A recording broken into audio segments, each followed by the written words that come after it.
कस्बे का पुराना स्कूल। छोटे से कस्बे के एक कोने में एक पुराना स्कूल था। ये स्कूल अब खंडहर बन चुका था और लोग कहते थे कि वहाँ अजीबो गरीब घटनाएं होती थीं। शाम ढलते ही स्कूल के पास कोई नहीं जाता था, परंतु राहुल और सिम्मी, दो दोस्त, इस बात पर यकीन नहीं करते थे। उन्हें लगा कि ये सब महज अफवाहें हैं और उन्होंने वहाँ जाकर खुद सच्चाई जानने का फैसला किया। राहुल और सिम्मी ने एक शाम को स्कूल के पास जाकर देखा। सूरज ढल रहा था और वातावरण में एक अजीब सी शांति थी।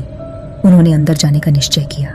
जैसे ही वे अंदर दाखिल हुए, उन्होंने देखा कि दीवारों पर पुरानी तस्वीरें लगी हुई थीं, जिनमें कुछ अजीबो गरीब चेहरों की छायाएं दिख रही थीं। स्कूल की इमारत बहुत बड़ी थी। हर कोने में धूल और मकड़ियों के जाले थे। चलते चलते वे लाइब्रेरी के पास पहुंचे। लाइब्रेरी का दरवाजा बंद था, परंतु हल्की सी रोशनी अंदर से आ रही थी। राहुल ने दरवाजा खोला और अंदर कदम रखा। जैसे ही वे अंदर गए, दरवाजा अपने आप बंद हो गया। सिम्मी ने डरते हुए राहुल का हाथ पकड़ा। लाइब्रेरी में बहुत सारी पुरानी किताबें पड़ी थीं। राहुल ने एक किताब उठाई और उसे खोलने लगा। जैसे ही उसने किताब खोली, अचानक से एक ठंडी हवा का झोंका आया और किताबें इधर उधर गिरने लगीं। सिम्मी ने कहा, राहुल चलो यहाँ से, मुझे बहुत डर लग रहा है।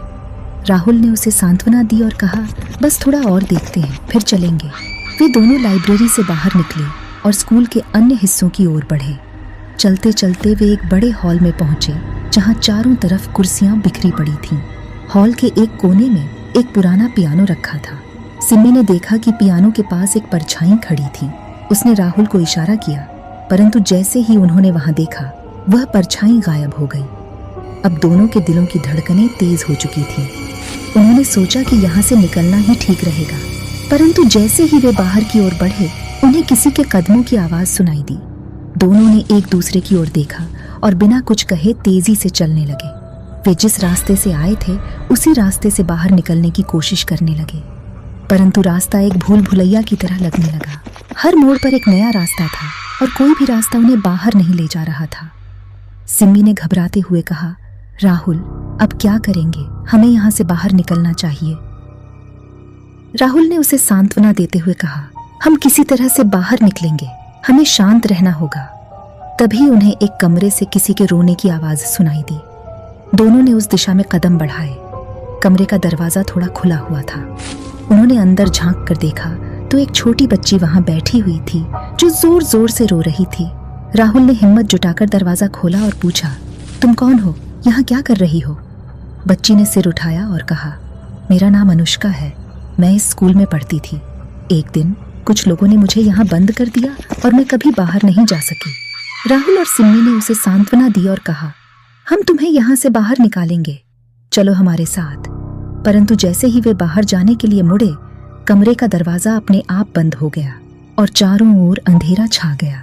सिम्मी ने राहुल का हाथ कसकर पकड़ा। तभी एक तेज चीख सुनाई दी और चारों ओर से ठंडी हवा चलने लगी। अनुष्का अब वहां नहीं थी और उनकी जगह एक भयानक परछाई खड़ी थी।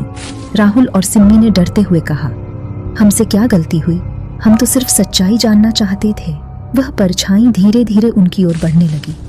तभी एक आवाज आई, तुम्हें यहाँ से बाहर निकलने का एक ही रास्ता है। जो कुछ भी तुमने देखा है उसे भूल जाओ और फिर कभी यहाँ वापस मत आओ। राहुल और सिम्मी ने सिर हिलाकर हामी भरी। अचानक दरवाजा अपने आप खुल गया और दोनों ने तेजी से वहां से भाग निकाला। जब वे बाहर आए तो उन्होंने देखा कि सूरज ढल चुका था और चारों ओर अंधेरा फैल चुका था। उन्होंने कस्बे की ओर दौड़ लगाई और जब वे अपने घर पहुंचे तो दोनों ने कसम खाई कि वे इस घटना के बारे में कभी किसी को नहीं बताएंगे। इस घटना के बाद राहुल और सिम्मी ने उस पुराने स्कूल की ओर कभी नहीं देखा।